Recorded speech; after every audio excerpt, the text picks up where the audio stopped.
ಯಾವತ್ತೂ ಕಡಿಮೆ ಅಂದಾಜು ಮಾಡ್ಕೊಳ್ಬೇಡಿ ನಿಮ್ಮ ಆಯ್ಕೆನ. ಜೀವನ ಭಾಳ ಚಿಕ್ಕದು. ನಮ್ಮ ಆಯ್ಕೆನ ನಾವು ಅಂಡರ್ ಎಸ್ಟಿಮೇಟ್ ಯಾವತ್ತೂ ಮಾಡ್ಕೊಳ್ಬಾರ್ದು. ಯಾಕೆಂದರೆ ಥಾಟಲ್ಲಿ ನಮ್ಮ ಬಗ್ಗೆ ಏನು ಬರುತ್ತೆ ಅದೇ ನಾವು ಬಿಲೀವ್ ಮಾಡ್ತೀವಿ, ನಂಬಿಡ್ತೀವಿ. ನಮ್ಮ ಥಾಟಿಗೆ ಬಂದಿದ್ದೇನೆ, ಆ ಥಾಟಿಗೆ ಬಂದ ತಕ್ಷಣ ಅದು ಸತ್ಯ ಆಗಿಬಿಡುತ್ತೆ. ಅದು ರಿಪೀಟೆಡ್ ಆಗಿ ನಡೆಯುತ್ತೆ ಒಳಗಡೆ. ಅದಕ್ಕೆ ನಾವು ಹಾಗಾಗ್ಬಿಡ್ತೀವಿ. ಯಾಕೆ ಮತ್ತೆ ಅದೇ ಮಾಡ್ತಾ ಇದ್ದೀವಿ ಅಂದರೆ ನಾವು ನಂಬಿದ್ದೀವಿ, ಅದನ್ನು ನಾವು ಅದು ಅಂತ ಅಂದ್ಕೊಂಬಿಟ್ಟಿದ್ದೀವಿ. ನಮ್ಮ ಬಗ್ಗೆ ನಮಗೆ ಹೇಗೆ ಅನಿಸುತ್ತೋ ಅದು ಬಹಳ ಮುಖ್ಯ. ಎಲ್ಲರದು ಬಿಟ್ಬಿಡಿ, ನಿಮ್ಮ ಬಗ್ಗೆ ನಿಮ್ಗನ್ಸೋದು ಬಹಳ ಮುಖ್ಯ.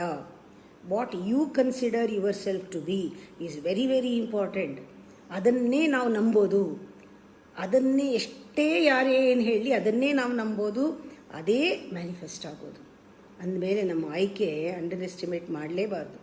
ಬೆಸ್ಟ್ ಆಯ್ಕೆ ಮಾಡ್ಕೋಬೇಕು, ಅದ್ರ ಹಿಂದೆ ಹೋಗಬೇಕು.